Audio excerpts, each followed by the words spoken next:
నేనేం అధికార పార్టీ కాదు, నేనేం మంత్రి కాదు.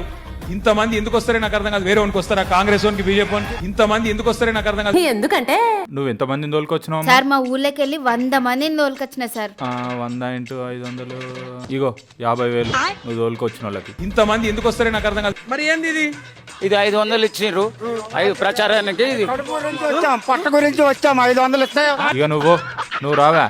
సార్ మా ఊరికెళ్ళి 150 మందిని తోలుకొచ్చిన. నువ్వు 50 × 500 ఇగో నీ పైసలు. సార్ మళ్ళీ ఏమన్నా ఉంది అది కూడా ఉందయ్యా.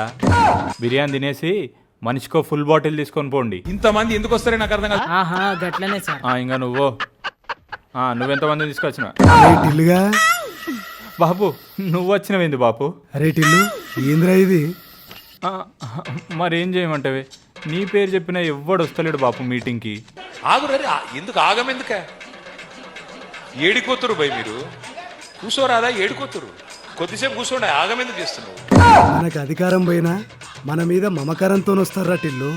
నువ్వు ఫామ్ హౌస్లో వండి నీకు అర్థమైతలేదు కానీ మనం 10 సంవత్సరాలు చేసిన అవినీతికి నువ్వు బయటకు వస్తే గొడ్డు కారంతో కొట్టేలా ఉన్నారు బాపు. Kaleshwaram scam, phone tapping, liquor scam, Dharani scam, paper leakage, ఇట్లా ఏ స్కామ్ అయినా చేయగల దమ్ము కేవలం మా బీఆర్ఎస్ కే ఉంది.